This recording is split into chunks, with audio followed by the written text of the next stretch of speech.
We all want to be remarkable. Your business demands it. Our communities crave it.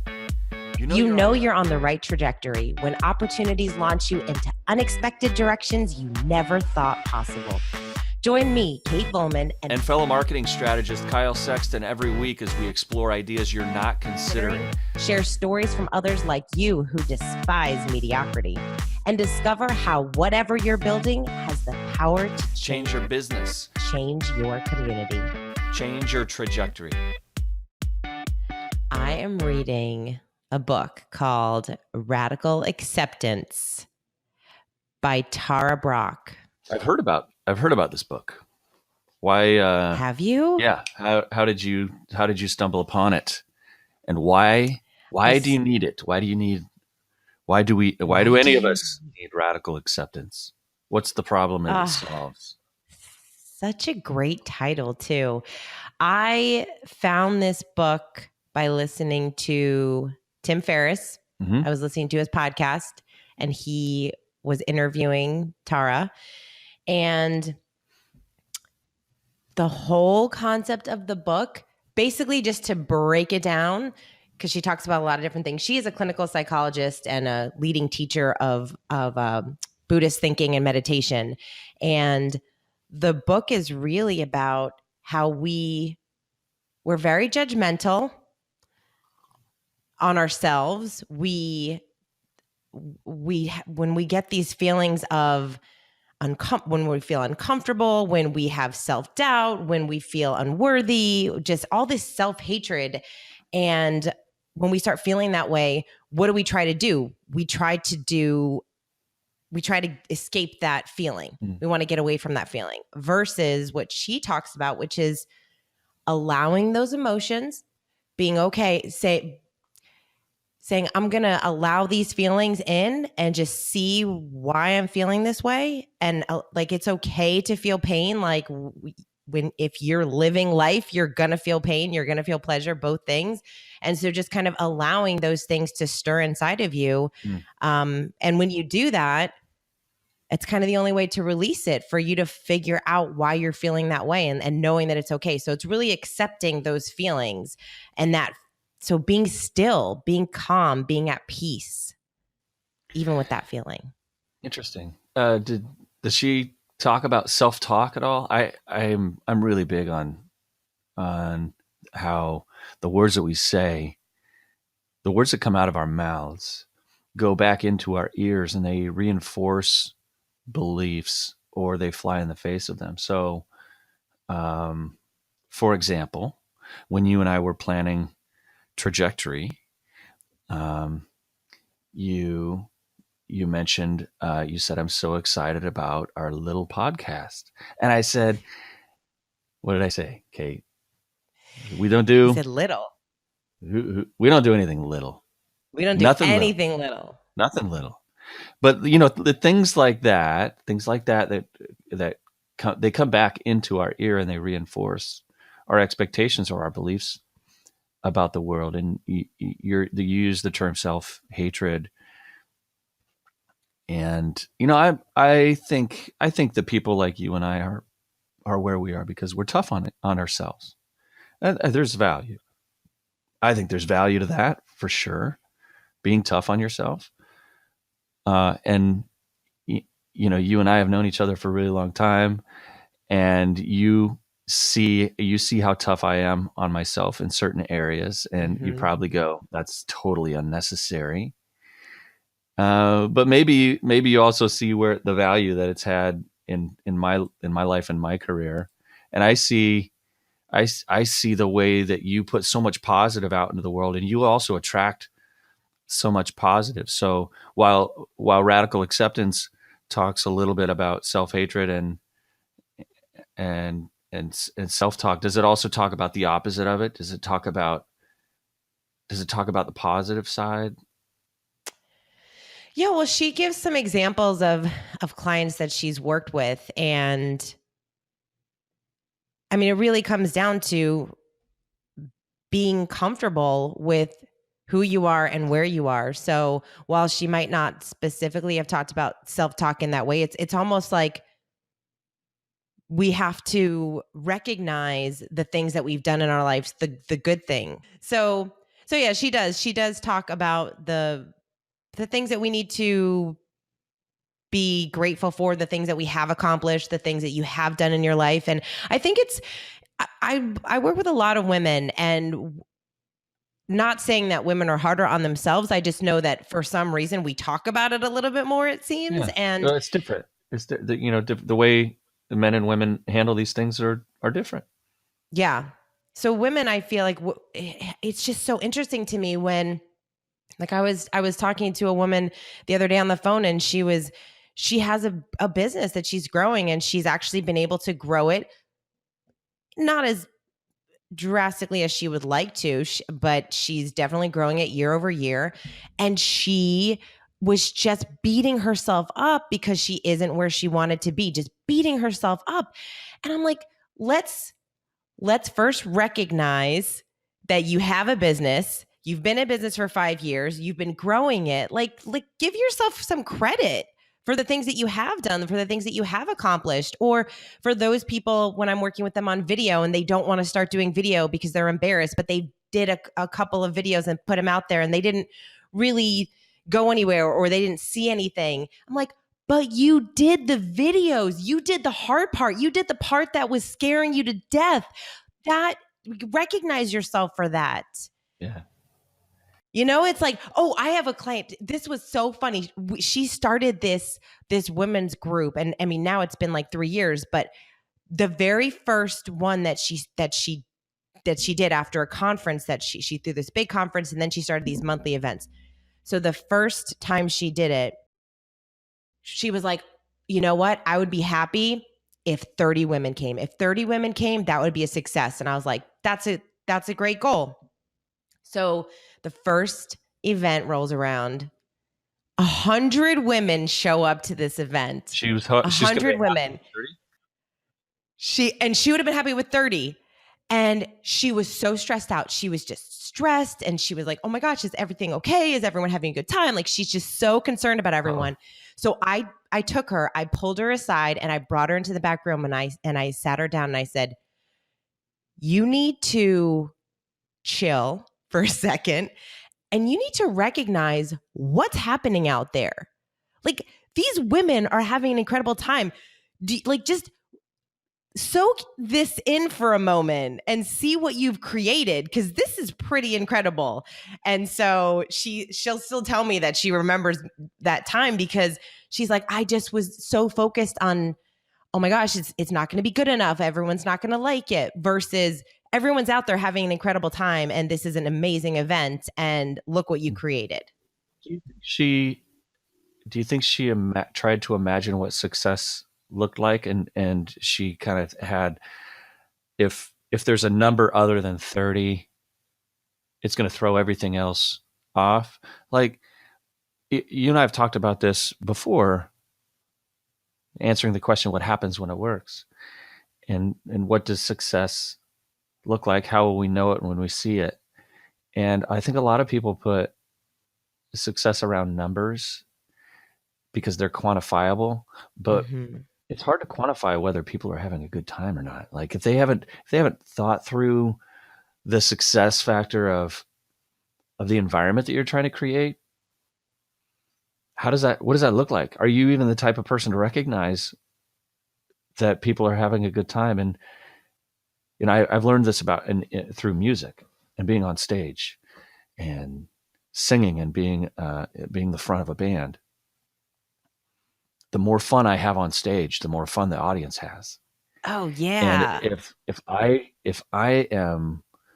if I'm looking out there going, oh man, there's 48 people in the audience, and this room only holds 38, and 10 people are standing in the back, then I'm distracted by that fact, and I'm not having a great time. But if I just don't give a shit, and I just put everything I have into the performance and being there with the band and interacting with the audience and having a great time, you know what? We're going to attract more people, and standing room only is good for business. It's good. That's right. I love that. Yeah. So what happens when it works? Some event planners, people who do these kind of live event things, and I do live events too. A lot of times we're trying to maximize the investment by let's get a bigger room. And I think I'm always the opposite guy. Like I don't know anybody else like me who says, "Hey, let's put this in a smaller room." They're like, "Are you crazy?" Yeah. Bigger is better. Let's get rid of these tables. What? Where are we going to put our coffee? I don't care. Like if we can get people closer together when we have these, kind of live events, and I realize now I'm going on a rabbit trail, but because this isn't what we, this isn't covered at all in radical acceptance. It's not about event planning, but accepting the scenarios, accepting success. If you're going to put out invitations to a live event and you beat it by 230%, isn't that a good thing? Yeah. And especially when they're having that much fun, when you created that much value for them.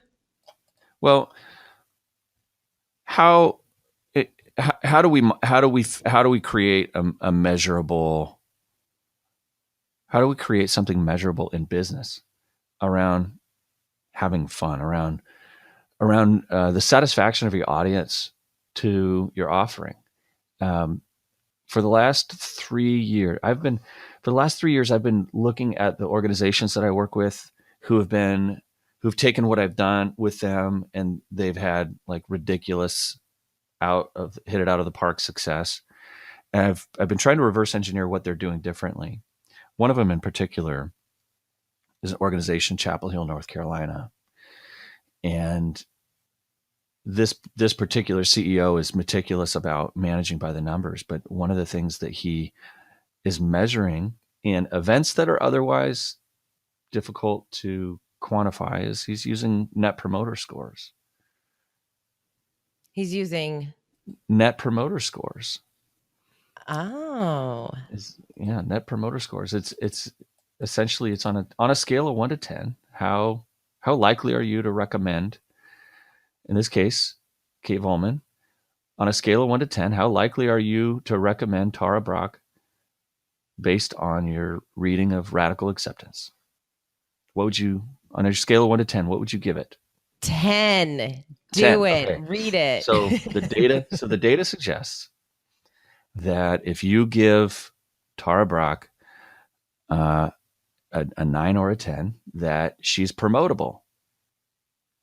And that's the goal of the net promoter score, is to find out what's promotable.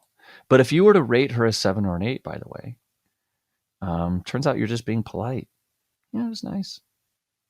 It's almost good enough to promote. And don't people say to get rid of like 7? If you're a 7 or an 8, it's called a passive. It's basically just being polite. But if they're a 1 through 6, they're a detractor. So the idea is to get a significant percentage of 9s and 10s, more than 1s through 6s, and turn that into a score that you can manage. But we wanted to talk about building mental toughness. Yeah. So in building mental toughness, it's about what happens when it doesn't work, when things don't go as planned. I know. That's never happened to you, Kate. Things have never gone not as planned. No, I plan something and it works out beautifully and nothing ever goes wrong. Funny, I'm in the same boat. Nothing has ever gone drastically wrong. Well, but you know what's funny? We see other people's success and we, for whatever reason, we kind of believe that. Like I look at you and your trajectory and what you've been doing, and I see what you did there, Kate. usually you get it in first. Mm-hmm. My turn. But when I watch you, I think I'm still surprised by some of the conversations that we've had, by some of the things that you've had to go through to get where you are. And I think it's easy for us to see that highlight reel of somebody's career.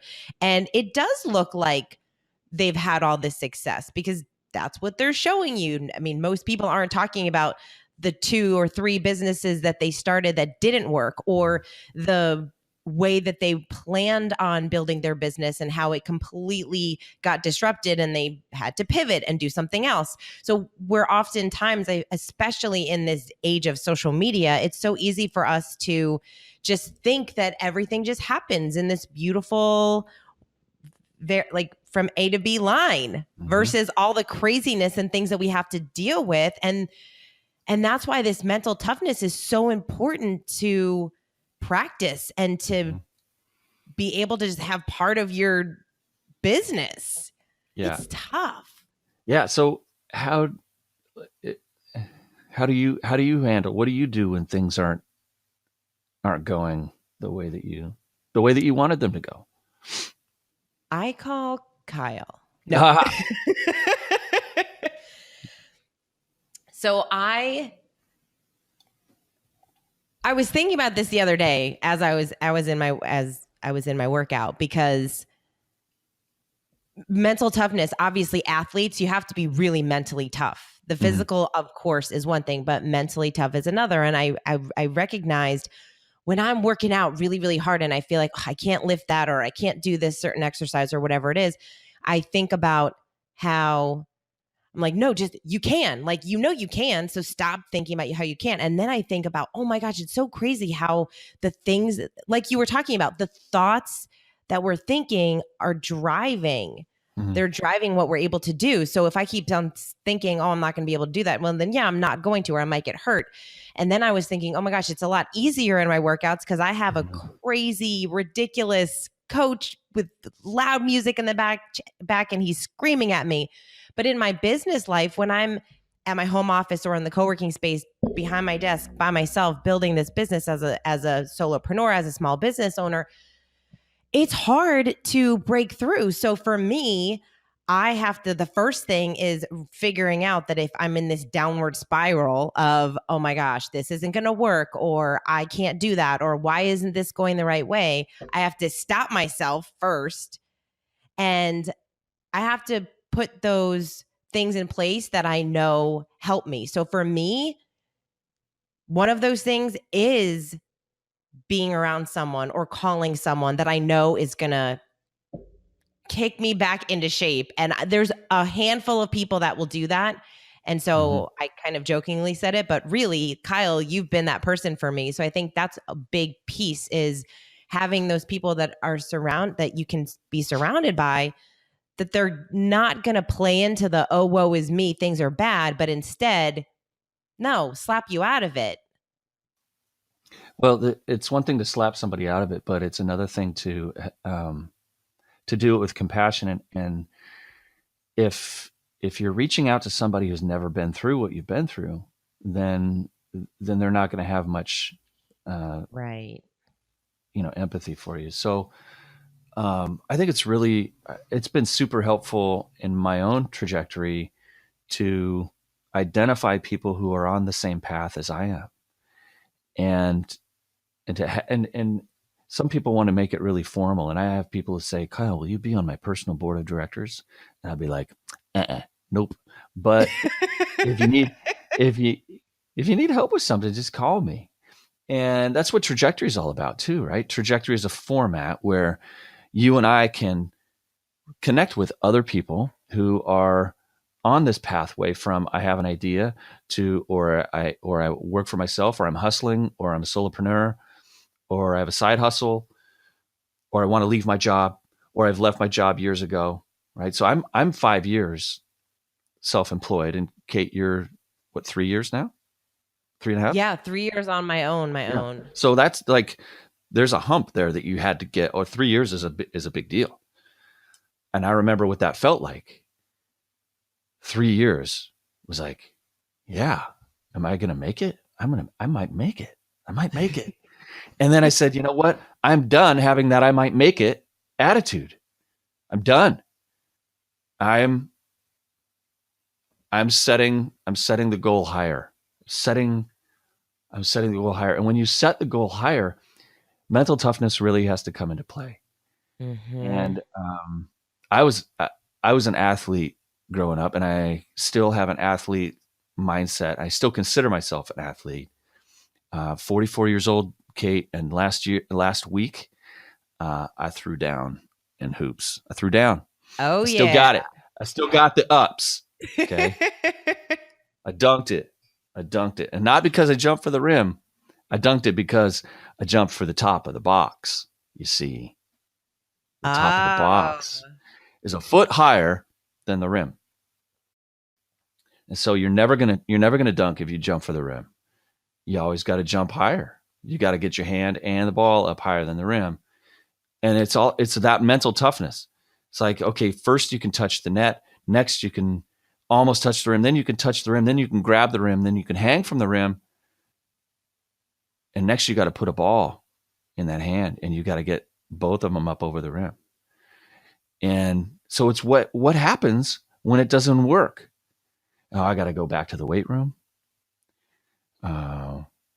I got to lift weights. Oh, well, now I'm looking at so-and-so over there. He's shorter than I am, and he can dunk. He's not doing the same weight training program I am. What's he doing with his feet? Well, he's got his feet in the same position as when he jumps when he's doing his weightlifting. Oh, I can learn from that. I can learn from that. And I used to get kids when I was coaching camps. Kids would be like, "Hey, how can I train to dunk?"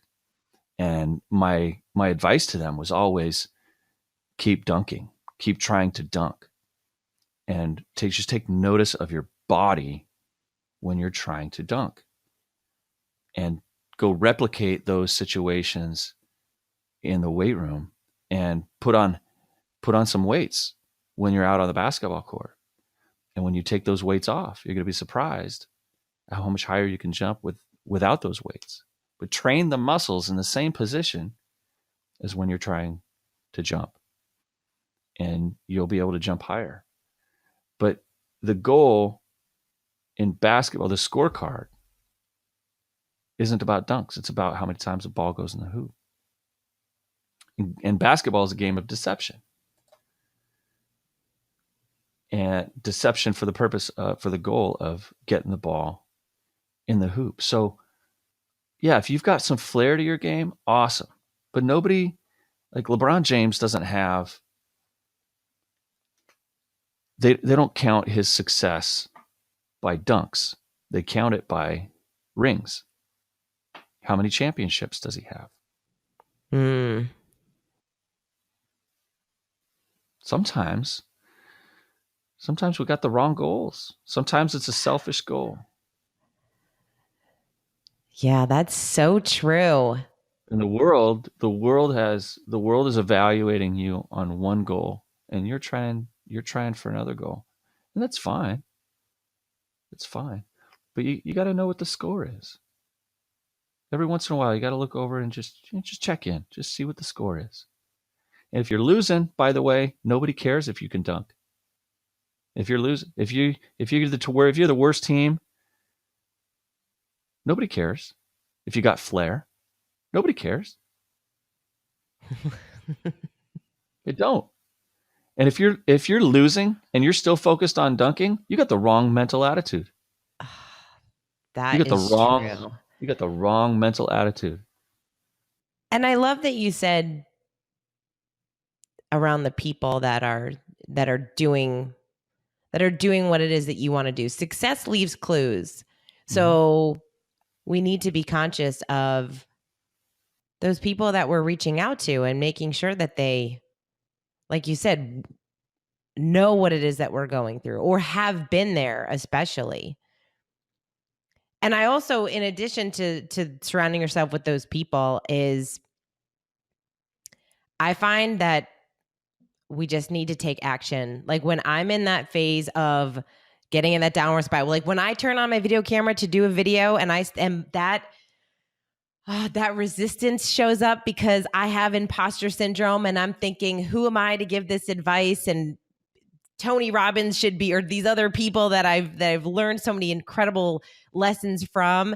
Who am I to do this video? I can't even take. I have to get started. So Mel Robbins, she has this 5-second rule.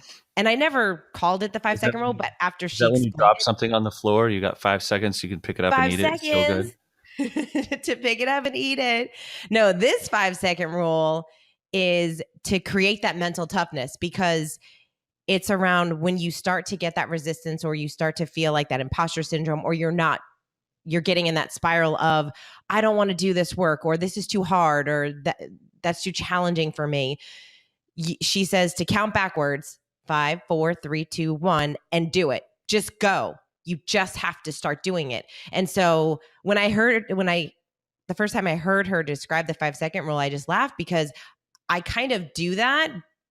I never put like a 5-second to it, but I do that. Like I do that when I get out of bed in the morning at 4:50 to go to the gym by 5:30. That's not always fun, but I just do it. Or again, before I hit the record button on the video camera, when I start to have that imposter syndrome, I will, okay, and I seriously will do that now. I'll do the countdown and then just go.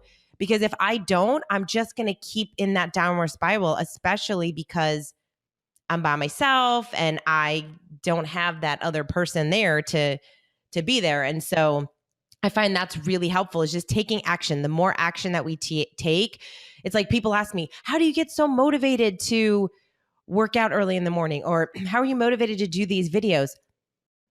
Yeah, you do them. You just have to do them. Like I don't always feel so motivated or inspired to do them at that moment, but the second that I hit that record button, I'm excited. I get excited and then I want to do the next one and the next one. So I feel like taking action, it just leads to more action. It leads to that inspiration or motivation that some people are waiting to just pop up, and it does not show up if you're just sitting around waiting for motivation. That's just not going to happen. Right. The opposite is also true, Kate.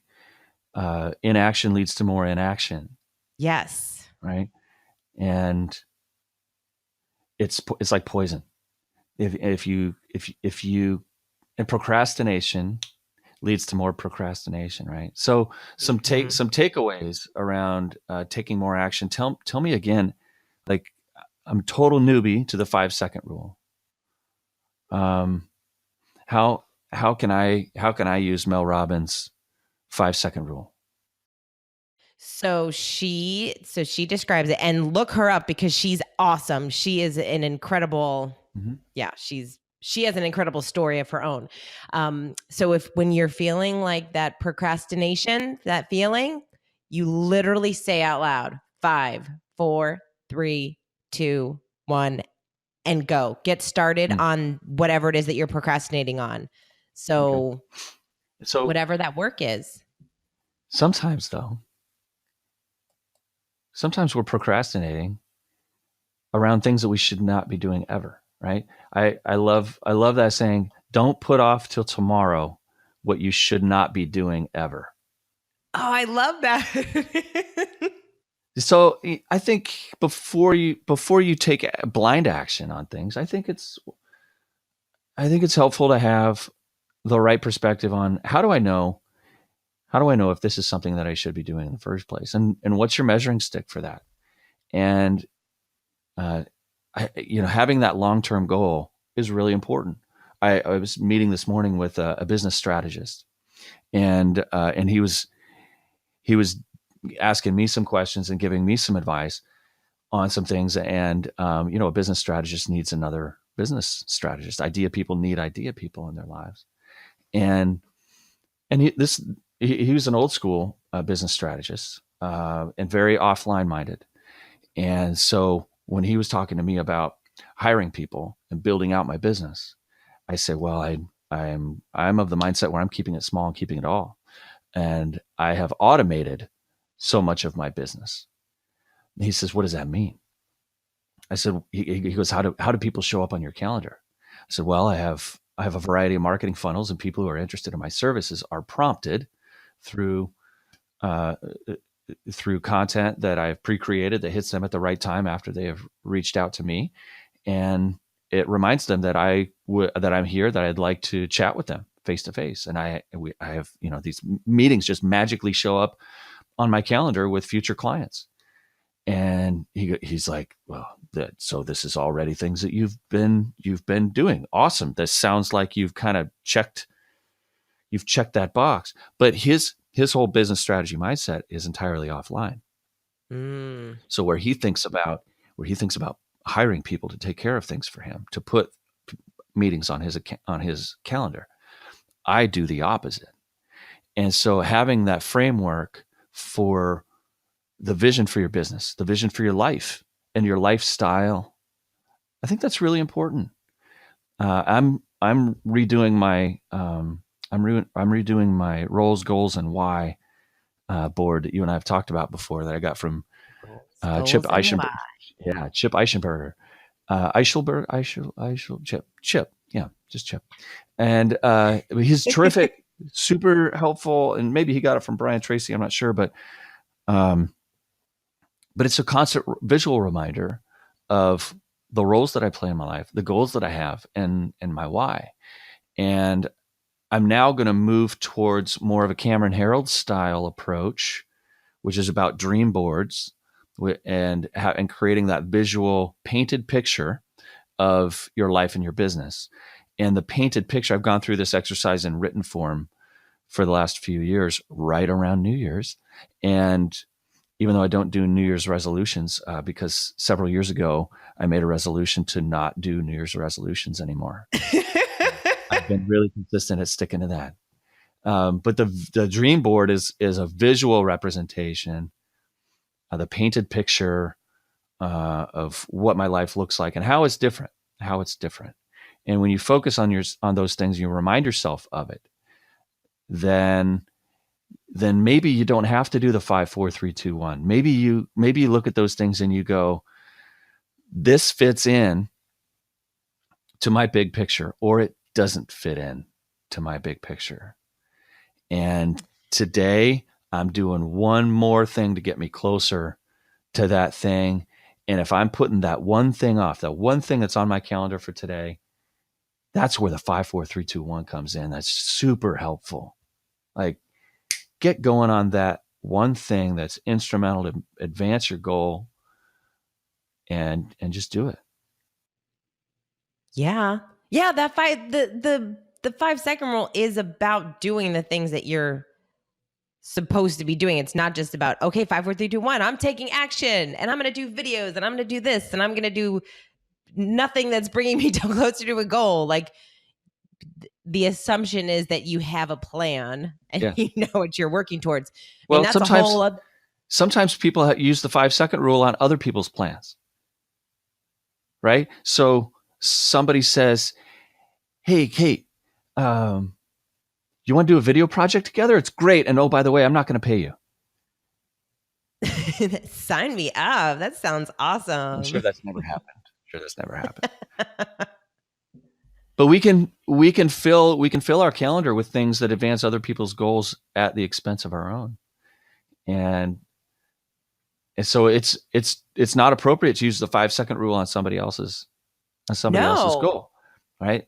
And so advancing your own goal. And some people are listening to this right around New Year's, and I hope that's the case, actually, because there is this spirit of renewal, and that great line in the background of Forrest Gump at New Year's where she says, it's like we get to start all over again with a fresh, it's all fresh and clean. We have a clean slate, and and you kind of do. And if that's helpful for you in reaching higher, then absolutely do it. But I find that the people who are on some trajectory that they haven't identified are probably on somebody else's trajectory. Yeah. Absolutely. I feel like that's a whole podcast in and of itself, is to make sure that what you're going after is what you want, and then you have a plan to get there. And Absolutely. it's funny, I don't do New Year's resolutions either. And I look at, even though January is, of course, a great place to start fresh because it's a new year, I always find you can create that clean slate feeling just by getting rid of things in your business and focusing on the things that you know you should focus on. And or even just that's the thing about mental toughness. It's you when you create that mindset. Like I feel like it's almost like every like 6 months or so, for me at least over the last 3 years, it's been oh my gosh, an aha moment of, this is how I'm going to structure my business. I figured it out. I've figured everything out and life is grand. And then I start moving towards something or getting a certain clients and realizing, oh, this was a great experience. I learned a lot, but this isn't the kind of business that I want to have. And so I have to kind of make a little bit of a shift. And so again, kind of cleaning that slate to, okay, what is it that you're trying to build? And then put that on paper over the next 6 months to a year. So for hopefully, what role does motivation play in how people move towards their goal? Right. There are, I love JB Glossinger, and he's such a great motivator. But don't you think motivation has to be internalized? Like how much outside inspiration and motivation can we take in before it kind of fades into the white noise? Yeah, I don't. Motivation is no. It's about the why. Like it's about the motivation. why. Isn't it the feeling that you get? Isn't motivation the feeling that you get after you take action? I don't think it's something. I don't think it's something that happens. I don't think it's something. I think that's inspiration. Inspiration is what happens before you take action, and motivation is this engine that keeps cranking after you take action, that inspires more action. Don't you think?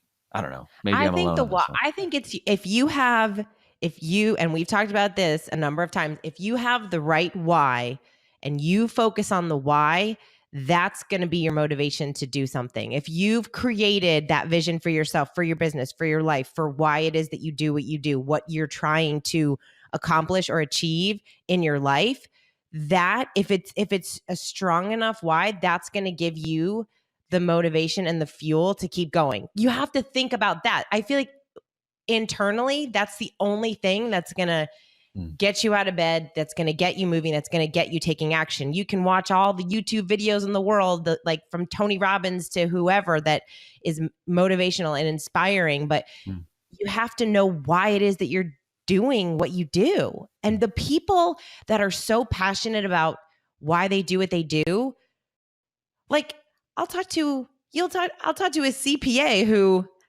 no offense to CPAs, but it's not the most exciting business in the world if you don't, unless you love numbers. But my CPA, oh my gosh, forget it.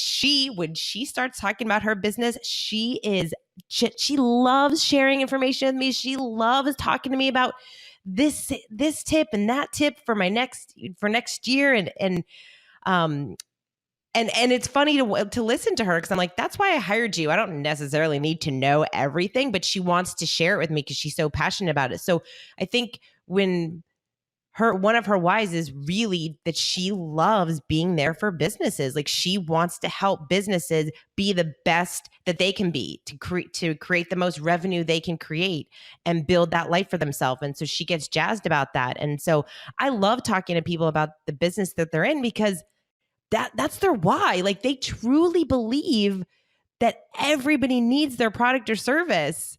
And when you believe that, you're going to take action on the things that you need to do to grow. I work with some teams, Kate, where the bookkeeper is part of the team, and when we're creating more value and creating more demand for products and services through bundling and packaging, one of the instincts that kicks in is, well, this is going to be too much to track. And they don't usually like my answer to this particular What's objection. your answer? I say, I never let the people holding the shovels tell me how many elephants should be in the parade.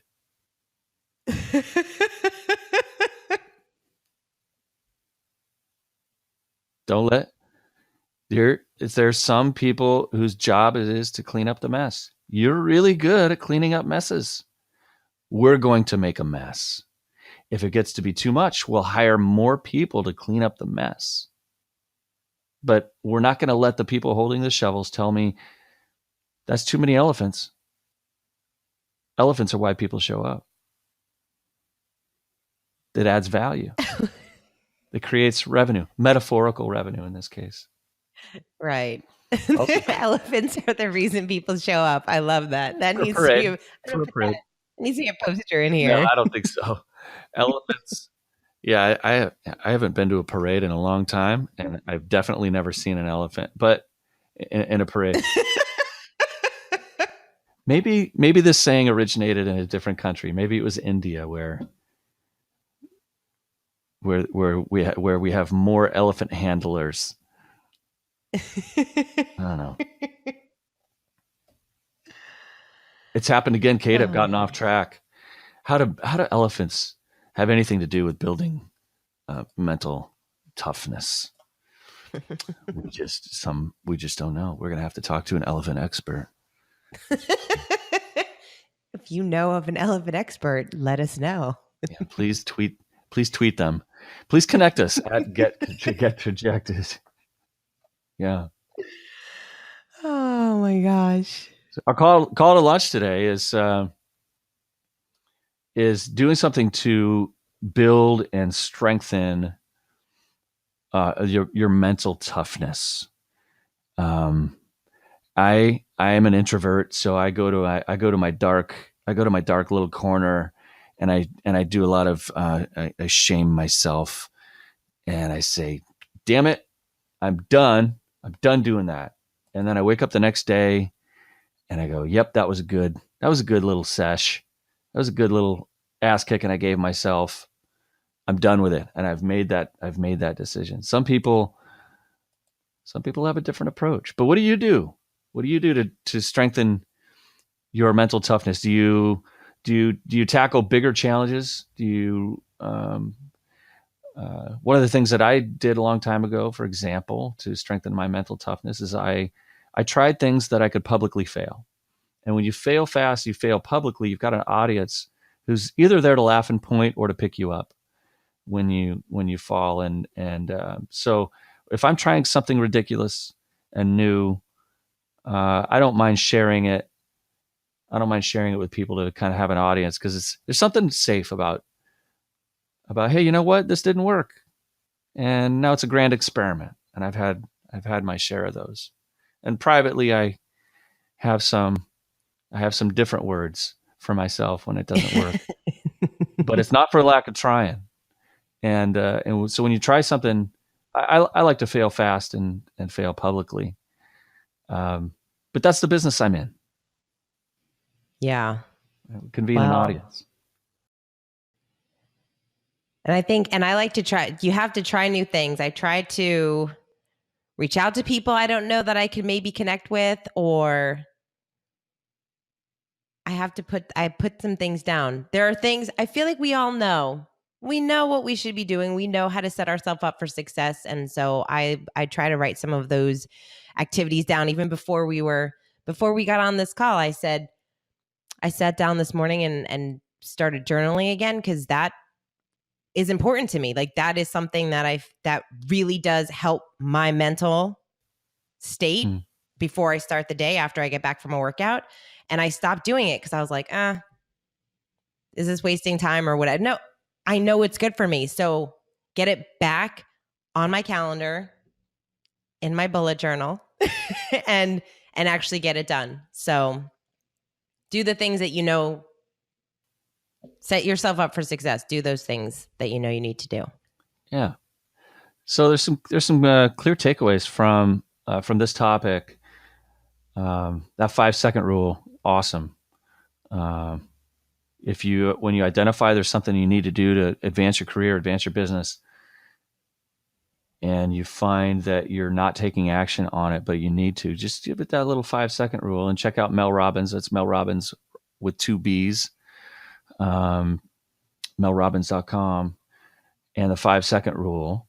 And also, what else? Do something that scares you. Yes. Do something that scares you.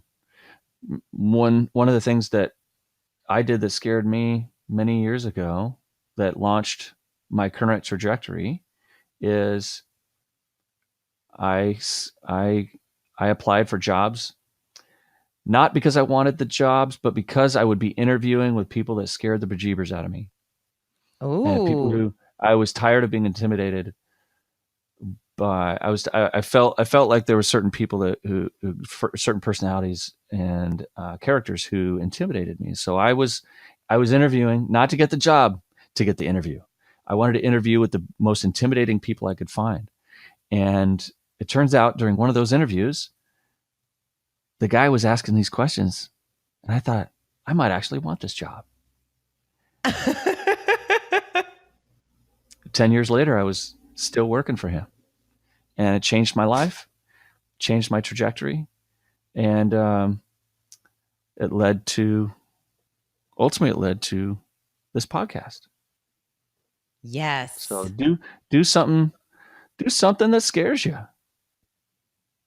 You know, you're never going to get that dream client unless you reach out to them. That's right. Right? You pursued a client for a year. You delivered value to a client for a year before they even called you to hire you. Yeah. If you want the job, if you want your dream job, just do your dream job. You don't need permission. Just start doing that job. And somebody is going to come along and they're going to say, you're really good at that. I need somebody who's really good at that. I'm going to hire you. Can I hire you? And you could say, yeah, guess what? The price just went up.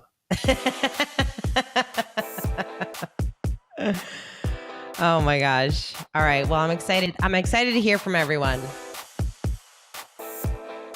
Hey, thanks for listening. If we could, we'd reach over and give you a big hug. But since we can't, before you go, can we ask you a favor? In order for us to create shows you can't wait to listen to, we need your feedback. So please head over to iTunes and leave us a review. It'll only take a minute, but it will mean the world to us, especially if you decide to give us 5 stars. And if you really loved it, take a screenshot, share it on your favorite social media sites, and invite your friends to join the party. Until next time, get trajected.